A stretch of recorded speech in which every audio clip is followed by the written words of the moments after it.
Horoscope 13.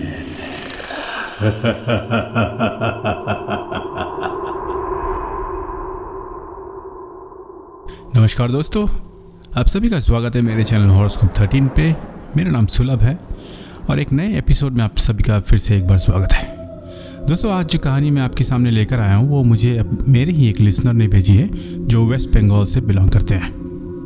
आगे बढ़ने से पहले मैं आप सभी से दोबारा अनुग्रह करता हूँ, कृपया करके मेरे चैनल को सब्सक्राइब कर लें और बेल आइकन को दबाना मत भूलिएगा। इससे मेरा हौसला बढ़ेगा और चैनल भी ग्रो करेगा, है ना। खैर, चलते हैं आज की कहानी पर। जैसा कि मैंने बताया कि ये कहानी मुझे मेरे एक लिसनर ने भेजी है। दरअसल ये घटना जो है उन्हीं के मामा के साथ घटी थी। उस समय उनकी उम्र काफ़ी कम थी, लगभग 18 से 20 साल की रही होगी। उस दौरान पश्चिम बंगाल की राजनीतिक दशा जो है एक थोड़ी सी अस्थिर थी और वे उस समय पश्चिम बंगाल के एक राजनीतिक दल के साथ जुड़े हुए थे। उनके समर्थक भी थे और कर्मी भी थे। उस समय उम्र कम होने की वजह से उनका खून भी गर्म था, तो वो बड़ी मेहनत के साथ जो अपने दल के साथ जो है काम करते थे और लोगों की बड़ी सेवा भी करते थे उस समय। हालांकि उनकी उम्र बहुत कम थी पर बहुत ही मेहनती थे और बहुत ही रिस्पॉन्सिबल किस्म के व्यक्ति थे वो। तो दोस्तों, उनके घर के पास एक बहुत ही पुराना डाकघर था और वो डाकघर 1990 के पहले से ही बंद पड़ा था, काइंड ऑफ अबैंडन था। दोस्तों, उस डाकघर के सामने से एक ईंट की कच्ची सड़क जाती थी और उस रास्ते की एक तरफ एक बड़ा सा ताड़ का पेड़ था और दूसरी ओर एक कब्रिस्तान था। नॉर्मली उस रास्ते से लोग जाना अवॉइड करते थे। दोपहर में कुछ लोग उस रास्ते को यूज़ करते थे पर शाम के बाद वहाँ से कोई नहीं गुजरता था। तो एक दिन मेरे लिसनर के मामा अपने दोस्तों के साथ पिकनिक पर गए थे और उनके पिताजी का कड़ा निर्देश था कि शाम होने से पहले ही घर लौटना है। इससे पहले एक दिन रात देर घर से लौटने पर उसने अपने पिताजी से बहुत डांट भी खाई थी। तो इसीलिए उनके दिमाग में हमेशा यही चल रहा था कि जैसे भी हो शाम से पहले पहले घर लौटना ही पड़ेगा आज। अब पिकनिक में थोड़ी देर तो हो ही सकती थी और उन्होंने ये भी सोचा था कि अगर घर जाने में देर हुई तो उनके पिता उसे फिर डांटेंगे, तो इसलिए वो जल्दी जल्दी घर लौटने की कोशिश करने लगे। तो पिकनिक में वहाँ पर खाना वाना खा करके वो घर जाने के लिए तैयार होने लगे। तो इसी बीच जिसके घर पिकनिक हो रही थी वो मामा जी से बोले, अरे यार, आज रात मेरे घर ही रुक जा, वैसे भी काफ़ी रात हो गई है, बाकी सब भी यहीं रुकेंगे। और सब ने अपने अपने घर वालों को पहले से इन्फॉर्म कर दिया था, पर मामा जी को उनके पापा ने पहले ही हिदायत दे रखी थी कि चाहे कुछ भी हो जाए रात किसी और के घर में मत बिताना। इसलिए वो अपने दोस्त से कहते हैं, यार पॉसिबल नहीं है यार, मुझे घर जाना ही पड़ेगा। तो इसके बाद उसके दोस्त ने कोई ज़बरदस्ती नहीं की और उसने उसे रोका नहीं और वो एक टॉर्च लेकर आया और उस टॉर्च को उसने अपने दोस्त को दी और बोला, ठीक है, तू इस टॉर्च को ले जा बाहर अंधेरे से, और हो सकता है तुझे डर लगे तो ये काम आएगी तेरे। इसके बाद वो अपने दोस्त के घर से अपने घर के लिए निकल पड़ा। उनके दोस्त के घर से अपने घर के रास्ते में वही डाकघर पड़ता है। उनके घर से पहले ही बहुत बार बताया गया था कि शाम के बाद उस रास्ते से ना आए, उस रास्ते को अवॉइड करें। पर उनमें एक गंदी आदत थी, उन्हें जो चीज़ मना की जाए वो उसी काम को बार बार करते थे। मतलब यंग एज थी और उस समय खून भी गर्म था।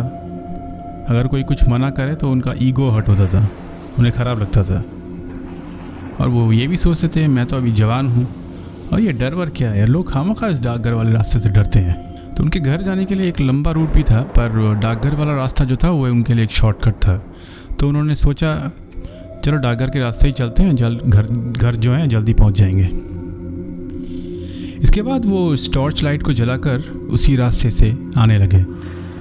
बहुत पुराना और कई सालों से बंद पड़ा वो डाकघर था। तो जब वो उस डाकघर के काफ़ी करीब थे, जैसा मैंने पहले ही बताया था कि रास्ते की एक तरफ एक बड़ा सा ताड़ का पेड़ है, उन्होंने देखा कि उस डाकघर से काली सी परछाई जो है वो फटाफट निकलकर उस ताड़ के पेड़ के ऊपर डाल पे ऊपर चढ़ गई। तो ये सब देखकर वो वहाँ पर खड़े हो गए और सोचने लगे अरे ये क्या हो रहा है, मैंने अभी ये क्या देखा? एक इंसान तो इतनी जल्दी किसी भी पेड़ पर नहीं चढ़ सकता था, पर ये क्या था, इतनी जल्दी जल्दी इस पेड़ पर चढ़ गया? और इतनी रात गई, ये कौन हो सकता है? ये सब देखने के बाद उनके दिमाग में ये भूत प्रेत ये सब चीज़ें बिल्कुल भी नहीं आई थी। वो इसे नॉर्मली ले रहे थे। दोस्तों उस समय ताड़ के पेड़ पर काफ़ी ताड़ भी लगे थे, तो उन्होंने सोचा शायद कोई ताड़ चोरी करने के लिए उस पेड़ पर चढ़ा है। ये सोचकर वो उस पेड़ के करीब गए और अपनी टॉर्च से वो पेड़ के ऊपर मारकर देखने लगे कौन ऊपर चढ़ा है, आखिर ये चोर कौन है। वो देखने की कोशिश करने लगे और वो हैरान हुए और बोले, अभी तो मैंने देखा था कोई इस पेड़ पर चढ़ा, यहाँ तो कोई नहीं है और आसपास तो और कोई पेड़ भी नहीं है। अरे गया तो गया कहाँ? फिर उन्होंने अच्छी तरह से टॉर्च चारों तरफ मार कर देखा, पर उन्हें कुछ दिखाई नहीं, वहाँ पे कोई था ही नहीं। उन्हें अभी भी डर नहीं लग रहा था। वो हैरान थे कि उनके साथ ये क्या हो रहा है। ये सोचकर वो वहाँ से चले गए और जैसे ही उन्होंने वो डाकघर था, वो डाकघर को पार किया, उनको पीछे से हल्की सी एक बांसुरी की आवाज़ सुनाई दी। तो ये बांसुरी की आवाज़ जो थी वो डाकघर के अंदर से ही आ रही थी और उन्होंने पलट कर उस डाकघर की तरफ देखा तो देखा उनको हल्की सी रोशनी भी आ रही थी इस डाकघर की खिड़की से। तो उन्होंने सोचा शायद गांव के कुछ बदमाश लड़के शायद नशा करने के लिए अंदर घुसे हैं। इसके बाद वो बिना कोई आवाज़ किए धीरे धीरे उस डाकघर की खिड़की के पास गए और अंदर टॉर्च मारी। तो अचानक से जो है बांसुरी जो बज रही थी इतनी देर से धीरे धीरे वो बंद हो जाती है और जो रोशनी बाहर आ रही थी वो भी बुझ गई। तो उन्होंने सोचा शायद मेरी आंखों का भ्रम है, यहाँ तो कोई भी नहीं है। तो वो वहाँ से फिर चल दिए। दोस्तों जैसा कि मैंने पहले ही बताया था कि रास्ते की एक दूसरी तरफ जो है एक कब्रिस्तान है और जब वो उस कब्रिस्तान के सामने से गुजर रहे थे तो उन्होंने उस कब्रिस्तान के अंदर एक कब्र के ऊपर किसी को खड़ा पाया।